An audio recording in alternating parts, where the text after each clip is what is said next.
এই পথ যদি না শেষ হয় তবে কেমন হতো তুমি বলো তো। রাস্তায় বেরোলে কার না মাথায় এই গানটা ঘোরে, তা আবার বাইকে। বাট পথে যখন বেরিয়েছি গন্তব্য তো থাকতেই হয়। তেমনই আজকে আমাদের গন্তব্য হলো কলকাতা থেকে 50 কিলোমিটার দূর হাওড়া আমতা। তো প্রথমেই তোমাদের ইন্ট্রোডাকশন দিয়ে দিই, আমি বিশাখা আর আমার সঙ্গে রয়েছে মণিশঙ্কর। প্রথমেই বললাম আমরা আমতা যাচ্ছি। এবার প্রশ্নটা হলো কেন যাচ্ছি।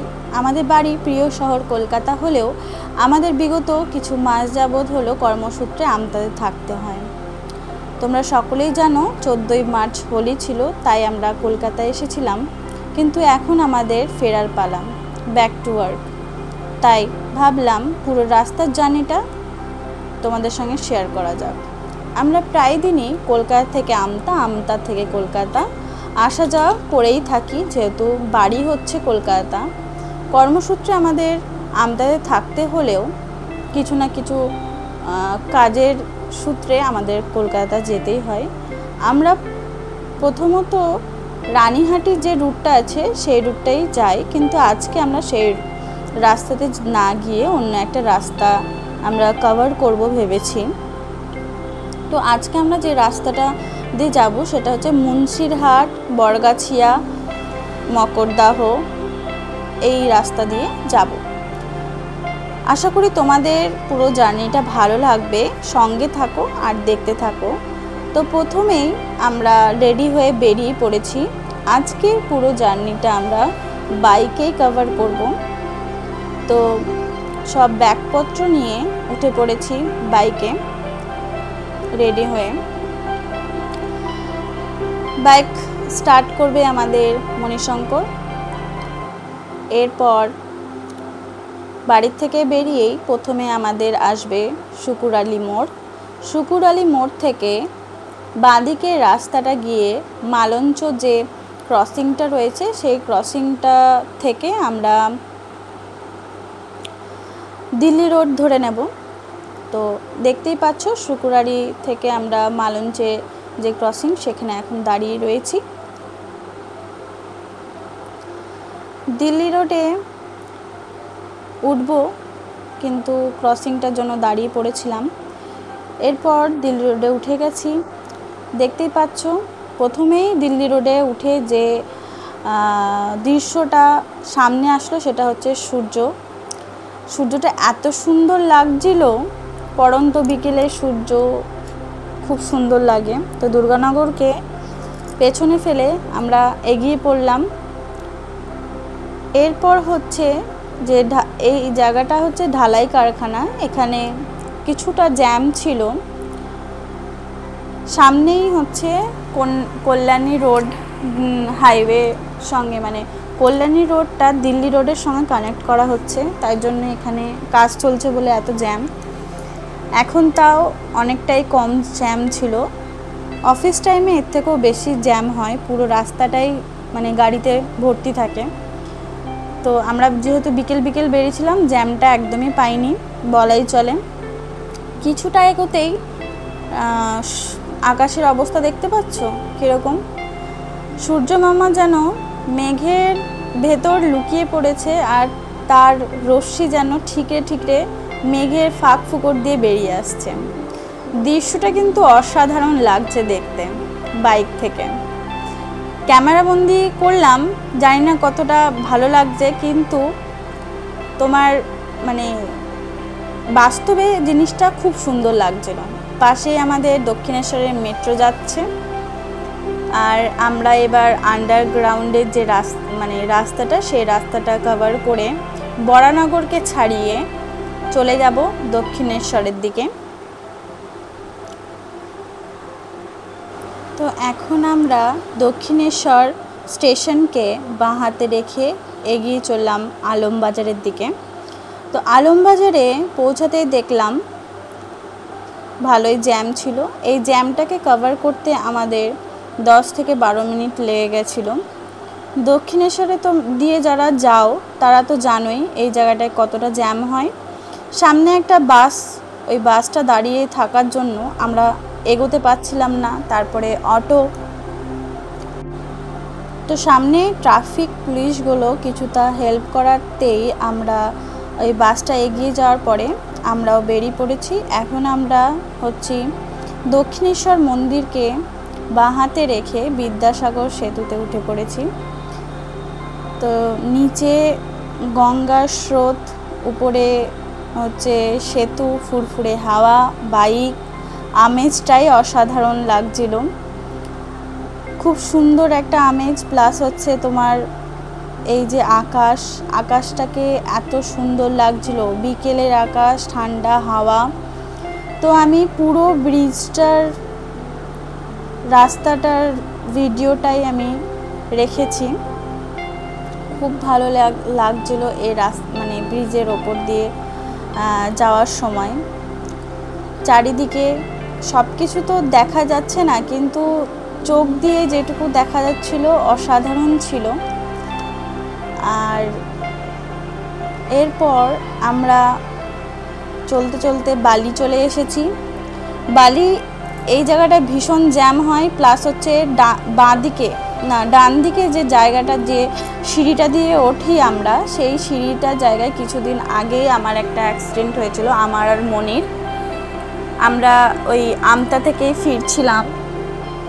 তারপর যেহেতু সেই দিনকে মানে তোমার শীত পড়ার আগে একবার বৃষ্টি হয়েছিল, তোমাদের মনে আছে কিনা জানি না। সেই দিনকেই মানে সকালে আমরা ফিরছিলাম, তো কিছু কারণবশত সেদিন আমরা স্কুটি নিয়ে আসছিলাম, স্কুটিটা স্কিড করে পড়ে গেছিলো। আর আমি, মনির লাগেনি সেরকমটা, কিন্তু আমার একটু পায়ে লেগেছিল। তো যাই হোক, রাস্তায় বেরোলে টুকটাক এরকম হতেই থাকে, কিছু হয়নি, কোনো সমস্যা হয়নি, এটাই মানে বড় ব্যাপার। তো রোডটাকে তোমরা উপভোগ করো, দেখো কি সুন্দর লাগছে। পাশেই আছে আমাদের টোল রোড, গাড়ি নিয়ে আসলে আমরা ওই রোড দিয়েই যাই, টোল রোডটাই ধরি, কিন্তু বাইক আছে বলে আমরা ওই রোডটা ধরতে পারবো না, অ্যালাউ না বাইক। তো পাশেই দেখতেই পাচ্ছ টোলের কাউন্টারগুলো। এই টোল রোডটাকে পেছনে ফেলে আমরা আবারও এগিয়ে যাচ্ছি, মেন রোডে একদম উঠে গেছি। সামনে এই যে বাসটা দেখতে পাচ্ছ, এই বাসে কিছু বাচ্চারা আমাদেরকে টাটা করছিল, যেহেতু আমি ভিডিও করছিলাম, তো আমার খুব ভালো লাগছিল। এবার আমরা হচ্ছে এখান থেকে দুটো রোড ভাগ হয়ে গেছে, একটা যাচ্ছে ডাইরেক্ট দিল্লি আর একটা যাচ্ছে খড়গপুর। আমরা খড়গপুরের রাস্তাটা ধরবো। তা খড়গপুরের রাস্তাটা ধরে আমরা এগোতে লেগেছি। যখন আগে তোমাদের দেখালাম আকাশের অবস্থা, এখন দেখো কি সুন্দর লাগছে না আকাশটা, মনে হচ্ছে যেন সমুদ্রের ঢেউ মানে থাকে থাকে সাজানো আছে। তো সব কিছুকে উপেক্ষা করে আমাদের চলে যেতে হচ্ছে। আর হচ্ছে তোমার সোজা গেলে পরে আমরা রানীহাটি হয়ে ডান দিকে ঢুকে গেলেই আমতা চলে যেতাম, কিন্তু আজকে আমরা অন্য একটা রুট দিয়ে যাচ্ছি। তাই এই যে ব্রিজটা দেখলে একটু আগে, ওই ব্রিজটা দিয়ে উঠে, এটা হচ্ছে সলভ ব্রিজ, এই ব্রিজটা দিয়ে উঠে আমরা আগের গন্তব্যের উদ্দেশ্যে যাব। তো নিচে দেখতে পাচ্ছ এই যে সোজা রাস্তাটা, এটা তোমার ধুলাগড় হয়ে রানীহাটি হয়ে ডান দিকে, মানে রানীহাটি মোড় থেকে গেলে ডান দিকে হচ্ছে আমতাম। তো সলভ ব্রিজটা ক্রস করেই আমরা ঢুকে পড়েছি এখন সলভ বাজারে। তো দেখতেই পাচ্ছ রাস্তার কন্ডিশন খুব একটা ভালো না, তারপরে রাস্তাটাও ভীষণ বিজি ছিল। এরকম করেই এই ব্যস্ত রাস্তাকে একটু একটু করে পেছনে ফেলতে ফেলতে আমরা আগে এগিয়ে গেলাম। তো সলভ বাজারটা ক্রস করতেই আমাদের সামনে ছিল এরকম একটা রাস্তা। রাস্তাটা খারাপ ছিল, বাট হচ্ছে আশেপাশের পরিবেশটা খুব ভালো ছিল। পাশে তোমার অল্প স্বল্প বাড়ি আর তোমার ক্ষেতের জমি, খুব যে একটা খারাপ ছিল সেটা নয়। তো সব কিছুই উপেক্ষা করে আমাদের চলে যেতে হচ্ছে। আর দেখতেই পাচ্ছ রাস্তাটা তোমরা উপভোগ করো। এরপর আবারও আমরা চলে আসলাম, এটা হচ্ছে মকরদাহ। মকরদাহ বাজারটা দেখলাম ভালোই ব্যস্ত, সবে বিকেল হয়েছে, সব দোকানপাট খোলা আরম্ভ হয়ে গেছে। মকরদাহ থেকে আমরা ডান দিকের রাস্তাটা নিয়ে নিয়েছিলাম আমতা যাওয়ার জন্য। তো দেখতেই পাচ্ছ আস্তে আস্তে তোমার সন্ধে হয়ে আসছে, বাইকের লাইটগুলো জ্বালা স্টার্ট করে দিয়েছে। আকাশের অবস্থা এখন এরকম, পাখিরা সবাই ঘরে ফিরছে। আর এরপর আমরা সব কিছু উপেক্ষা করে গ্রামের রাস্তায় প্রবেশ করে গেছি। পাশেই দেখতে পাচ্ছ ক্ষেতের জমি, গরুগুলো সব বাড়ি ফিরছে, আশেপাশে চাষের জমি রয়েছে। আর পাশেই যাচ্ছে হচ্ছে হাওড়া টু আমতা লাইন। একদম এই রেল লাইন বরাবরই রাস্তাটা গেছে। আশা করি তোমরা দেখতে পাচ্ছ না, কিন্তু পাশেই হচ্ছে রেল লাইন যাচ্ছে। আর এই রাস্তাটা বেশ ভালোই ছিল। এরপর আমরা কিছুক্ষণ ড্রাইভ করার পর ঢুকে পড়েছি আমাদের বরগাছিয়া বাজার। তো বরগাছিয়া বাজার পুরোটাই আমরা ক্রস করছি। আস্তে আস্তে এখন তোমার সন্ধে প্রায় হয়ে গেছে। তো দেখতেই পাচ্ছ বরগাছিয়া বাজারে কিন্তু ভীষণ রাশ ছিল। এই যে দেখতে পাচ্ছ এটা হচ্ছে বরগাছিয়া বাজার, আশেপাশে দোকানপাট রয়েছে। সবকে উপেক্ষা করে আমরা সোজা চলে যাচ্ছি। তো বরগাছিয়া থেকে কিছুক্ষণ যাওয়ার পরেই একটা বাঁ দিকের রাস্তা রয়েছে আর হচ্ছে একটা সোজা রাস্তা রয়েছে। তো বাঁ দিকের রাস্তাটা না ধরে আমরা সোজা চলে যাব আমতায়। দুটো রাস্তা দিয়েই আমতা যাওয়া যায়, একটা হচ্ছে কলাতলা হয়ে ঢোকে আর একটা হচ্ছে বাজারের মধ্যে দিয়ে আমতা ঢুকে। একদম সন্ধে হয়ে গেছে, আকাশের অবস্থা এখন দেখতে পাচ্ছ কিরকম। পুরো রাস্তাটা এখন আরো সুন্দর লাগছে রোডটা। আর হচ্ছে কিছু জায়গা হচ্ছে তোমার ফাঁকা ছিল। এই জায়গাটা এত সুন্দর লাগছিল যে কি বলবো। দুদিকে বড় বড় গাছ, সবটুকু আমি জানি না তোমরা বুঝতে পারছো কি না, তবে রাস্তাটা এতটাই সুন্দর লাগছিল। তারপরে আবার অন্ধকার, বেশ মনোরম একটা সৌন্দর্য উপভোগ করতে করতে আমরা চলে যাচ্ছি আমাদের গন্তব্যের উদ্দেশ্যে। আশা করি তোমাদের ভালো লাগছে এই রোডটা। কিছু রাস্তা আমাদের খারাপ ছিল ঠিকই, কিন্তু কিছুটা এগোনোর পরে যে এরকম একটা সুন্দর রাস্তা পাবো সেটা ভাবিনি, আশা করিনি। তো আমরা এগোতে এগোতে আমাদের একটু মনে হয়েছিল যে দাঁড়ানোর দরকার আছে, তাই আমরা বরগাছিয়া থেকে কিছুটা এগিয়ে আসার পর এই যে জ্যাম স্ট্রিট ক্যাফে আছে, এই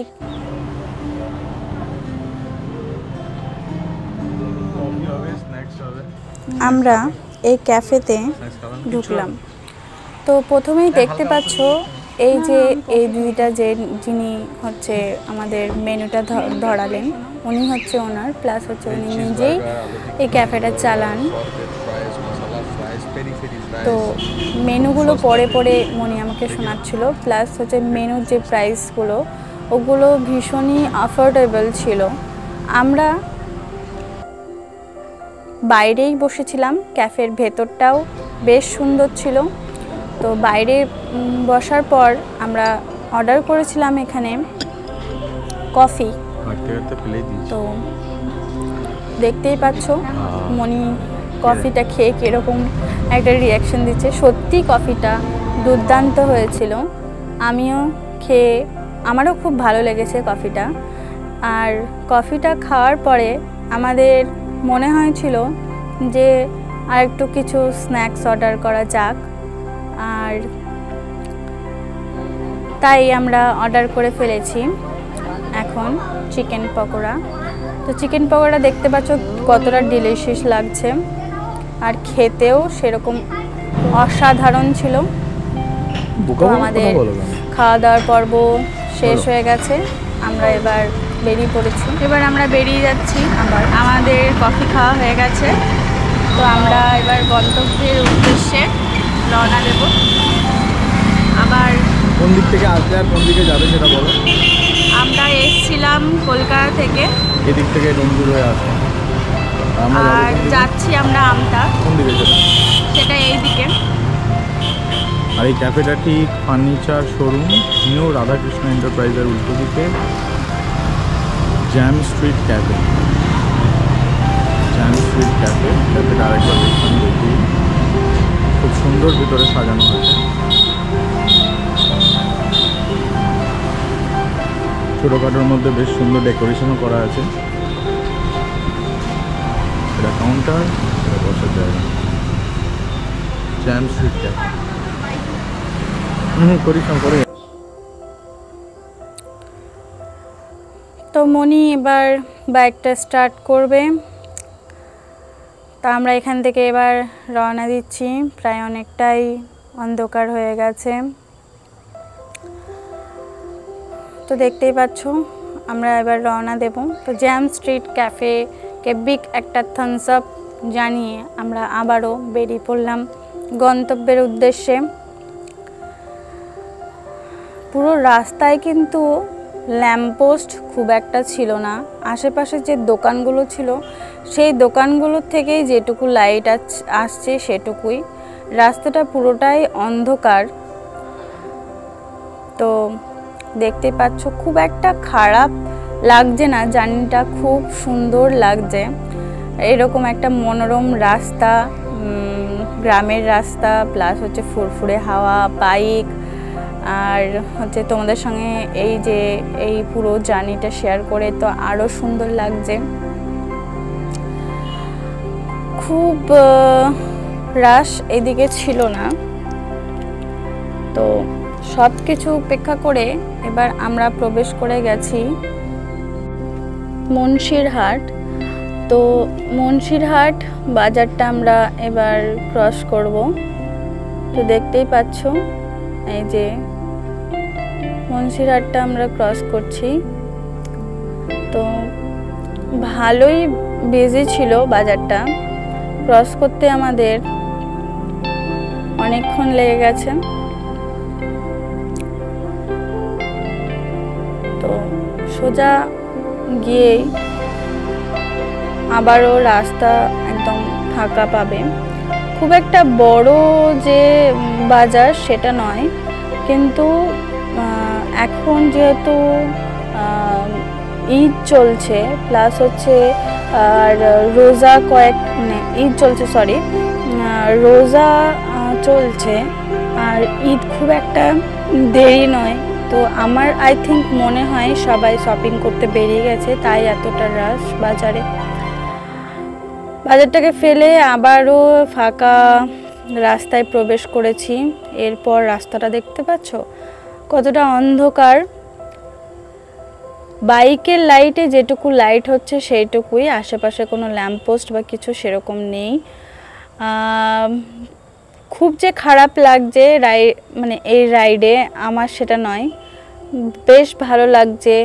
ফাঁকা রাস্তা, দুই দিকে গাছ, সবটা লাইট মানে সবটা আসছে না, প্লাস হচ্ছে যেটা হচ্ছিল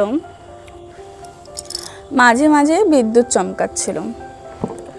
বেশ সুন্দর লাগছিল, বাট একটা ভয় কাজ করছিল, যেটা হচ্ছে যদি বৃষ্টি চলে আসে তবে আমাদেরকে খুব একটা নিরাশ করেনি ভগবান। আমরা হচ্ছে আমতা ঢোকার সঙ্গে সঙ্গেই বৃষ্টিটা মানে টিপ টিপ করে পড়ছিল। তো আমরা রুমে ঢুকে গেছিলাম, অসুবিধা খুব একটা হয়নি। তো পুরো রাস্তাটা দেখতে পাচ্ছ কীরকম অন্ধকার। প্লিজ তোমরা একটু রাস্তা উপভোগ করো, আমি একটু চুপ থাকি।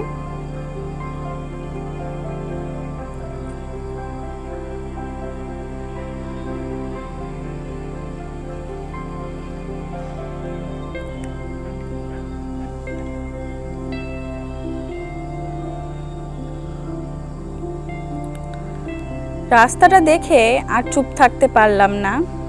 এই দিকটাতে একদমই মানে তোমার খুব একটা বাইক গাড়ি যাচ্ছিল না। রাস্তাটা বেশ অন্ধকার, দুই দিকে হচ্ছে গাছ, আর দেখতেই পাচ্ছ কিরকম বিদ্যুৎ চমকাচ্ছে, আর ফুরফুরে হাওয়া। দুই দিকে হচ্ছে চাষের জমি ছিল, যেটুকু আশেপাশে তোমার দোকানপাট থেকে যেটুকু লাইট আছে সেটুকুই। তো আস্তে আস্তে সব রাস্তা পেছনে ফেলে আমরা প্রবেশ করে ফেলছি আমতার কাছাকাছি চলে এসেছি, খুব একটা দূরে আমরা নই। অবশেষে শহর থেকে গ্রাম, গ্রামের পথ সব কিছুকে পেছনে ফেলে আমরা প্রবেশ করেছি আমতার বাজারে। তো দেখতেই পাচ্ছ কীরকম ভিড় রয়েছে এই বাজারে। যেহেতু আশেপাশে গ্রাম থেকে প্রায় সবাই এখানেই বাজার করতে আসে, তাই একটু ভিড় থাকে বাজার। সবজি বাজারটা ডান হাতে যে রাস্তাটা গেছিল প্রবেশ করার পর, ওই দিকে গেলেই সবজি বাজার। তো সামনেই রয়েছে আমাদের আমতা পুলিশ স্টেশন, তারপর রয়েছে কলেজ মোড়। কলেজ মোড় থেকে একটু মানে ডান হাতের রাস্তা ধরলেই আমি পৌঁছে যাব রুমে।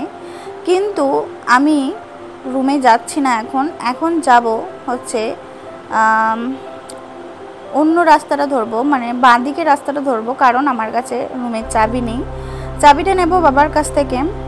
তো দেখতে পাচ্ছ এরকম বিদ্যুৎ চমকাচ্ছে, আর সাডেনলি এইখান থেকেই তোমার ছিটে ফোটা বৃষ্টি পড়তে স্টার্ট করে দিয়েছিল। আর দেখতে পাচ্ছ এটা আমতা পুলিশ স্টেশন ছাড়িয়ে আমরা প্রবেশ করছি এখন কলেজ মোড়। তো কলেজ মোড় থেকে ডান দিকে রাস্তা নিয়ে নিচ্ছি। পুরো ভিডিওটা আমি ক্লোজ করতে পারিনি, তবে আমি রাস্তাতেই ভিডিওটা ক্লোজ করছি। আশা করি তোমাদের এই ভিডিওটা ভালো লাগবে, রাস্তাটা উপভোগ করেছো। আর এরকম ভিডিও আমি আবারও নিয়ে আসব। তোমাদের কেমন লেগেছে একটা লাইক দিয়ে তোমরা আমাকে একটু মোটিভেট করো, যাতে এরকম আরও ভিডিও তোমাদের কাছে আমি উপস্থাপনা করতে পারি। সাবস্ক্রাইব করে রেখো, যাতে আমার ভিডিও আসলে তোমরা দেখতে পাও। আর কমেন্ট করো যে কীরকম লাগলো। কোনো জায়গায় ভুল ভ্রান্তি হয়ে থাকলে প্লিজ কমেন্ট করে জানিও। দেখা হচ্ছে আবারও নতুন একটা ব্লগে।